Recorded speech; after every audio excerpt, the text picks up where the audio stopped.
जनाब आला मुझी निगाहों जे सामूं नवाज़ रसूल सल्लल्लाहु अलैहि वसल्लम जे मथां एक सख्त इम्तिहान है जंहिंमें सुन्नत रसूल सल्लल्लाहु अलैहि वसल्लम माण्हुनि जे अंदरि दफ़न थी वई आहे ऐं बिदत ज़िंदा थी वई आहे। जंहिंमें इमाम हुसैन इस्लाम के चारसू जबरियो वञे थो ऐं यज़ीद जी बेत करण जो हुकुम पेश कयो वञे थो, मगर इमाम हुसैन इस्लाम यज़ीद जी बेत न कया करे फरमाए थो कि यज़ीद तो जड़े थी हुसैन जड़ो बेत नथो करे सके। बस इहो ई चवणो हो त इमाम हुसैन इस्लाम पंहिंजो सर सजदे में झुकायो ऐं इहो पैगाम सभिनी वटि पहुचायो त नमाज़ काइम कयो, छो जो नमाज़ ई सभ खां अवल इनकलाब आहे ऐं हुसैन हर इनकलाब पसंद जो इमाम आहे। हुसैन हर इनकलाब पसंद जो इमाम आहे।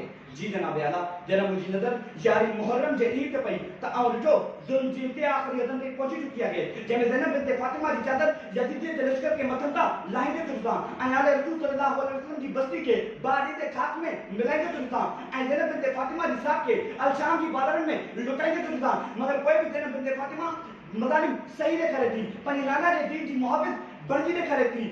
यज़ीद जे साम्हूं यज़ीद खे ललकारींदे पंहिंजी खुतबे जी ज़ुल्फ़िकार सां वार कंदे फरमाए थी, ए यज़ीद ए फासिक, छा इस्लामी गैरत एतिरे क़दर मुतक़ाज़ी आहे कि तूं पंहिंजी औरतुनि बल्कि पंहिंजी कनीज़नि जी पर्दे जो इत्माम कर। बस इहो ई चवणो हो कि इस्लाम जी तारीख़ में इनक़लाब बर्पा थियणु लॻो, हर को पर्दे जो इत्माम करणु लॻो। बीबी ज़ैनब बिन्त फातिमा जी ज़ुबान ते इहे अल्फ़ाज़ जारी करणु लॻा त हुसैन मुंहिंजो इमाम आहे, हुसैन हर इनक़लाब पसंद जो इमाम आहे, हुसैन हर इनक़लाब पसंद जो इमाम आहे। जी हाँ जनाब आला, तारीख़ गवाह आहे।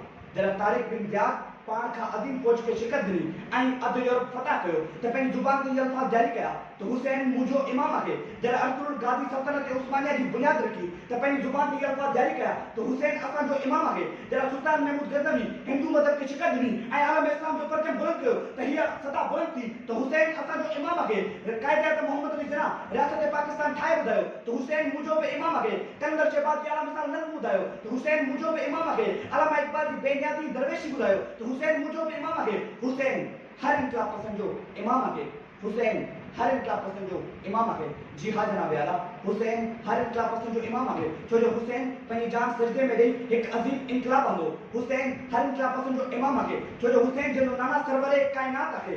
हुसैन हर इनक़लाब पसंद जो इमाम आहे, छो जो हुसैन जंहिंजो जन्नत में आला मक़ाम आहे। हुसैन हर इनक़लाब पसंद जो इमाम आहे, छो जो हुसैन हक़ ऐं सच जो पासदार आहे ऐं बातिल लाइ हिकु ॾिसणंदड़ ख़्वाब आहे, छो जो मूसा जी ताक़त आहे हुसैन में, उम्मत मुस्लिमा जी इमामत आहे हुसैन में, हक़ ऐं सच जी सुञाणप आहे हुसैन में, हक़ ऐं सच जी सुञाणप आहे हुसैन में, इल्म हिकमत जी अज़मत आहे हुसैन में। तॾहिं त बस हर ज़ुबान ते इहो ई कलाम आहे, हुसैन हर इनक़लाब पसंद जो इमाम आहे। हुसैन हर इनक़लाब पसंद जो इमाम आहे। तव्हांजी वक़्त जी महिरबानी।